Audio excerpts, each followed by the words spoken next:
Ceci n'est pas une pipe, c'est juste votre dip qui s'exprime.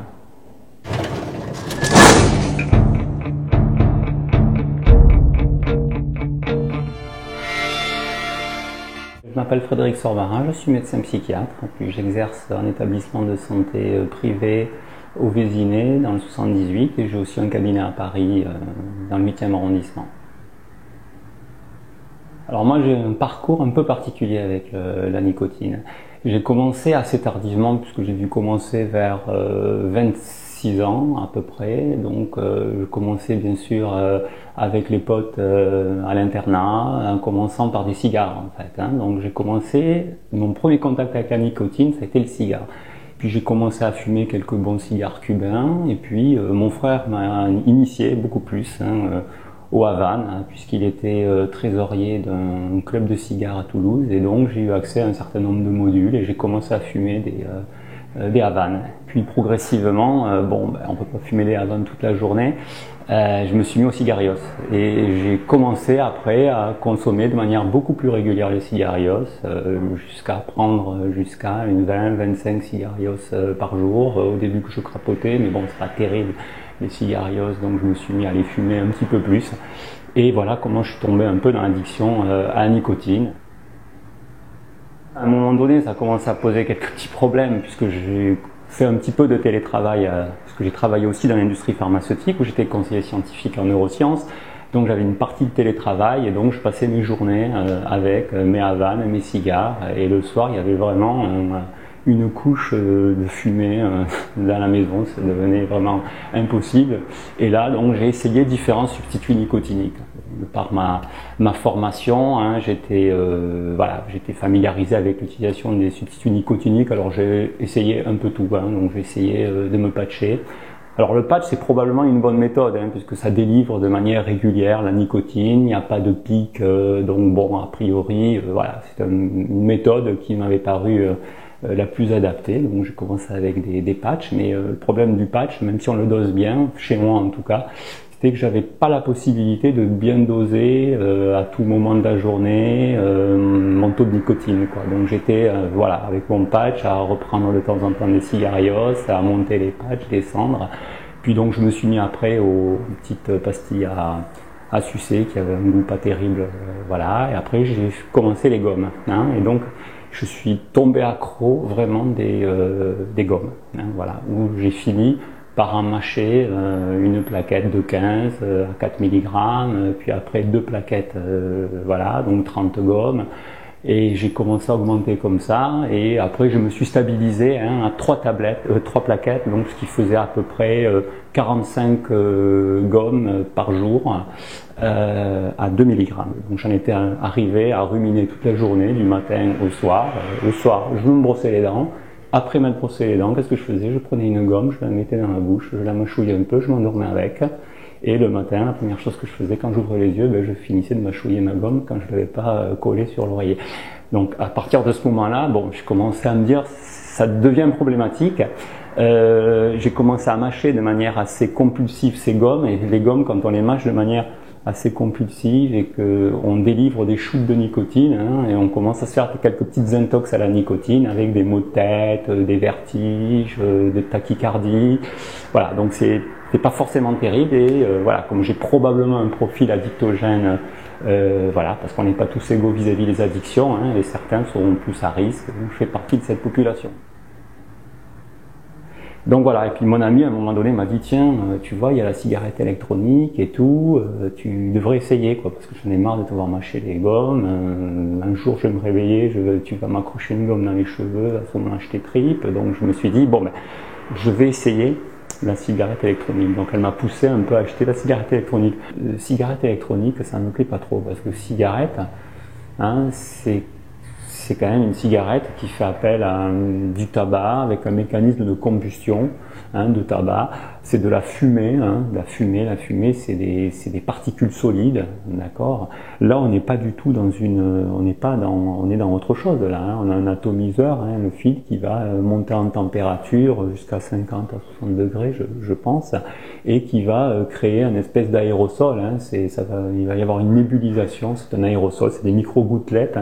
dedans, mais il n'y a pas de produit de combustion quoi, dans la cigarette électronique. Donc bon, le terme cigarette est pas forcément génial. Au départ, ça remonte à peu près il y a un an et demi. Hein. De prime abord, je n'étais pas forcément très convaincu parce que ce que j'attendais, j'étais pas dans une stratégie d'arrêt total de la nicotine, hein, parce que je précise bien, moi c'était la nicotine que je recherchais, là, hein, parce que si j'avais envie de plaisir, je prenais des cigares, hein, parce qu'en même temps que je mâchais les gommes, je faisais quand même quelques cigares. Je voulais les effets positifs de la nicotine, parce que bon, malgré tout, la nicotine a des effets sur le système nerveux central, hein, ça crée un état d'hyper-éveil cortical, procognitif, voilà quoi, il y a un effet plaisir lié à la nicotine, hein, ça fait pulser de la dopamine, hein, un neurotransmetteur qui est impliqué dans le plaisir, hein, ça le fait pulser dans des régions cérébrales comme le nucléus accumbens, qui est une région renforçatrice des drogues. Tout ce qui fait plaisir, ça balance de la dopamine dans ce système hein, renforçateur des drogues. Donc ce truc-là, ben, c'est ça. Ça avait aussi quelques effets anorexigènes, hein, parce qu'il faut savoir que la nicotine a aussi quelques petits effets un peu anorexigènes, des effets aussi un petit peu anxiolytiques. Hein. Donc bon, ces effets nicotine, ben voilà, c'est pour ça qu'on tombe vraiment accro de ce type de produit. Hein, il y a des effets quand même intéressants pour un addict. Hein. Donc voilà, donc je m'étais dit, bon, cigarette électronique, ça va pas apporter forcément ça. Puis après, je me suis dit quand même, le clairomiseur que j'ai, ça délivre pas assez de fumée, surtout quand on vient du monde du cigare, hein, où on est vraiment avec une mâche autour de la fumée, avec tout voilà, on a besoin d'être rassasié, quoi, hein, avec la fumée, d'en avoir en bouche, de la faire circuler par le nez, d'avoir de la matière. Donc j'avais pas ça avec ce type de clairomiseur. Alors, comme je suis assez friand un peu de technologie, je me suis renseigné, je suis assez geek, donc je me suis intéressé au matériel et puis j'ai commencé un peu à monter en gamme en termes de matériel, hein, avec effectivement après des batteries, des ego twist, enfin où on peut régler le voltage pour pouvoir avoir la vape vraiment qu'on veut avec le liquide voilà qu'il fallait. Et puis progressivement, je suis monté un peu en gamme avec les clairomiseurs jusqu'à ce qu'effectivement j'arrive maintenant hein, à du matos un peu plus évolué avec des atomiseurs constructifs où là vraiment on est dans quelque chose de vraiment de très adapté pour affiner un petit peu ce qu'on va rechercher en termes de goût, de volume de vape, voilà, un petit peu de tout ça. Donc, et progressivement, bon, maintenant je consomme plus du tout une gomme, hein. De temps en temps je consomme un peu de cigare avec mon frère parce que bon, voilà, je suis pas dans une stratégie d'arrêt total du tabac. Donc voilà, ça m'arrive tous les 2-3 mois, je me fais un bon petit Havane et voilà, en attendant, mais je vape voilà, des jolis liquides. Il y a le tabac, mais c'est surtout la nicotine, quoi. Hein, c'est dans le mécanisme addictif. Hein. La nicotine, c'est un produit, mais archi addictif, quoi. C'est une substance qui va être inhalée, donc qui va directement passer dans les voies respiratoires et partir directement dans le cerveau. Et ça va donner un pic très important, hein, très rapide. Après, il suffit de le voir, hein, quand on fume une cigarette, voilà, hein, dans les 2 minutes, on a un pic là, comme ça, de nicotine, et ce pic va descendre très vite.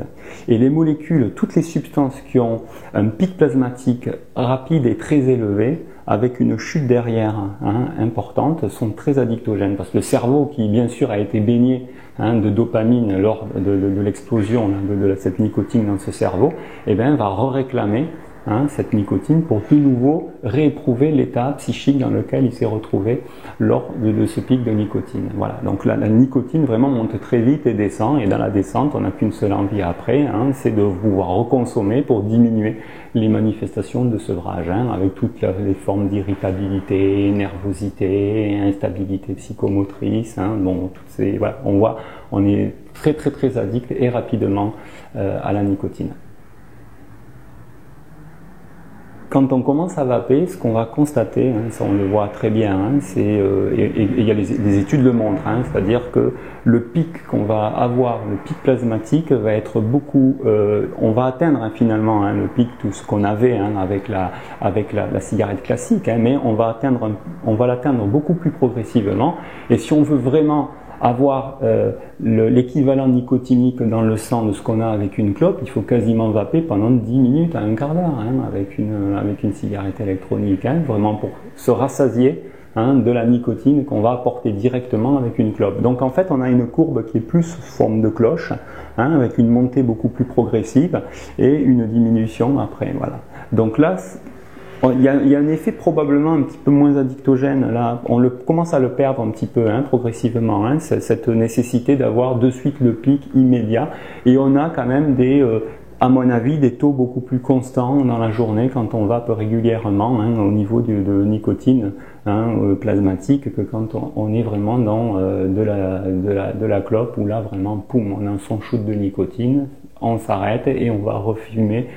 Parce qu'on est en sevrage et qu'il faut qu'on y aille, quoi. Donc, avec la vape, on arrive à équilibrer probablement mieux son taux plasmatique de nicotine, et je pense que c'est nettement plus confortable, voilà. Mais de descendre trop vite et trop tôt la nicotine avec la cigarette électronique, à mon avis, c'est une erreur parce que très régulièrement, on est sur de nouveau un comportement addictif, un appel à la substance, et le syndrome de manque est là, et on retombe dans les vieux travers de allez, je prends une clope et ah ouais, quand même ça c'est voilà.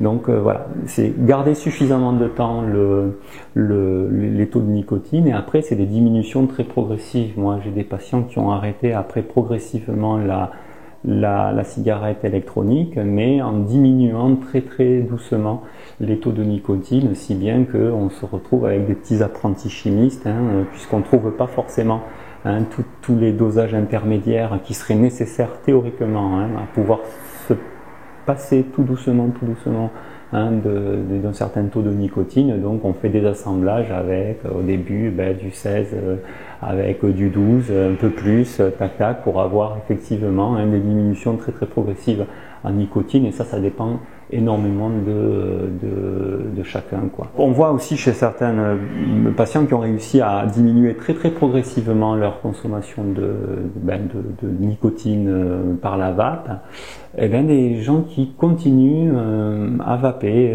même s'ils vapent du zéro, quoi. Ils vapent du zéro parce que malgré tout, la cigarette, comme je dis souvent, c'est pas simplement qu'un shoot, on fait pas un shoot avec un truc, ça a un rapport quand même avec un goût, avec un rituel autour une gestuelle, un rituel. C'est souvent associé à des moments de vie, café, clope, les potes, les amis, les soirées. Donc c'est difficile, il y a à la fois une addiction à la substance et une addiction un peu comportementale à tout l'environnement autour de la cigarette. Donc certaines personnes ont besoin de poursuivre un peu ce rituel, de mettre un truc à la bouche, d'inhaler, de sentir des choses, et puis essayer de retrouver un petit plaisir à travers des produits, des liquides. Donc voilà, certains vont tester différents liquides avec du 0% nicotine, mais c'est pas forcément les plus nombreux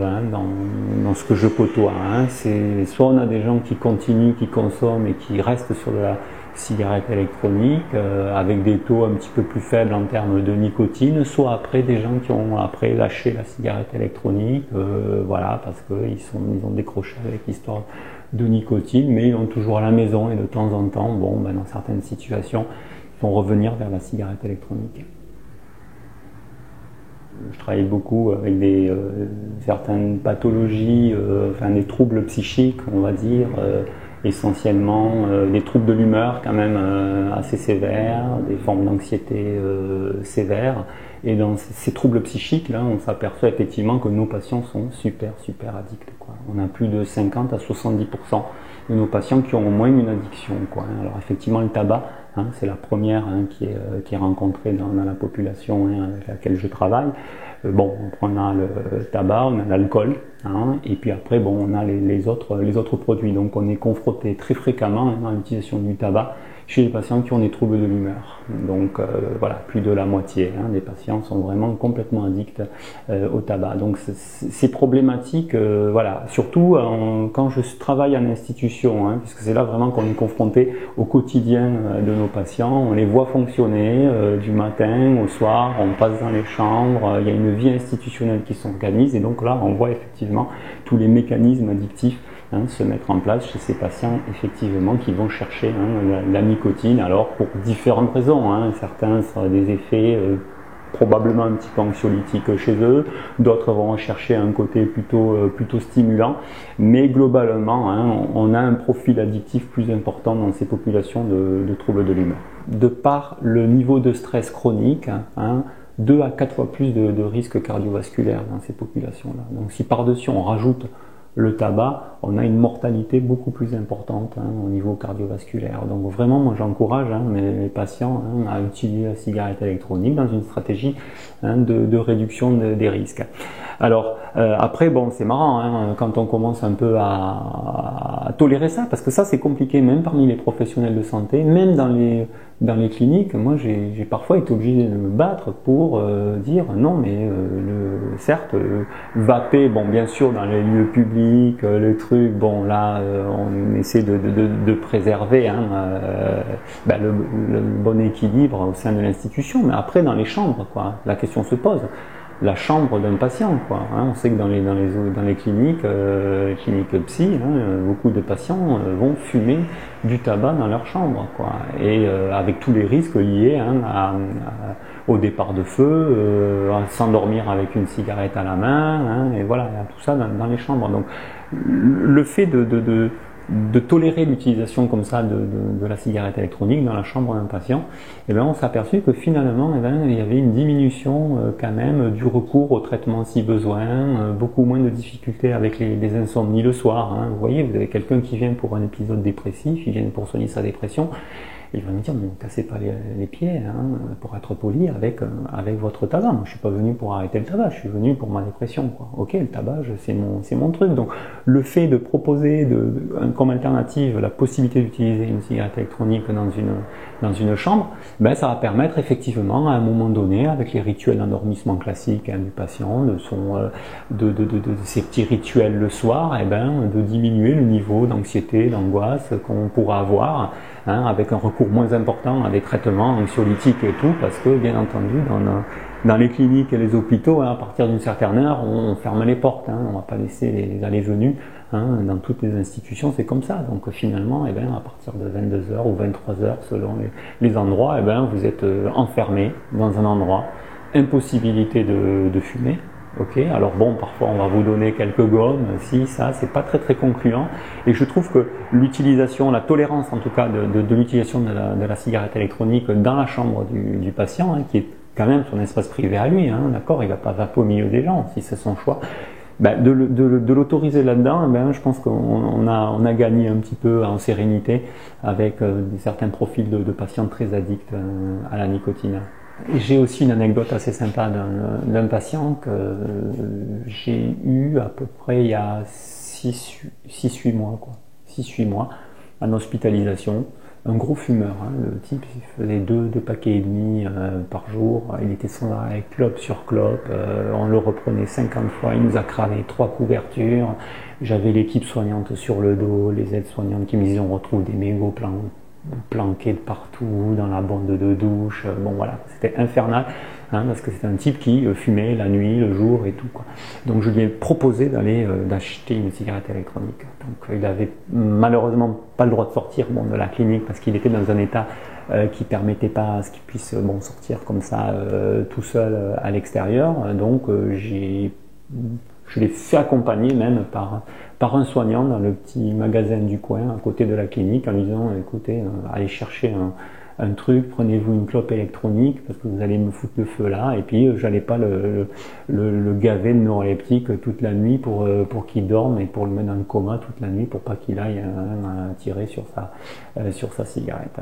Voilà, parce qu'on y avait déjà piqué tous les paquets de clopes, qu'on lui en donnait une par heure la nuit, les briquets et compagnie. Donc je l'ai envoyé là-bas, puis il a commencé à vaper ça. Et la nuit, en fait, il vapait, quoi. Il vapait toute la nuit, hein, voilà. Après, il s'endormait, et puis progressivement, son sommeil s'est rétabli avec l'amélioration de son état clinique.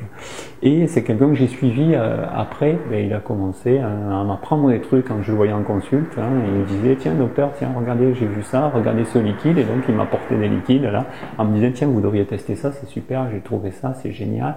Et voilà. Et puis après, il s'est mis à des trucs reconstructibles.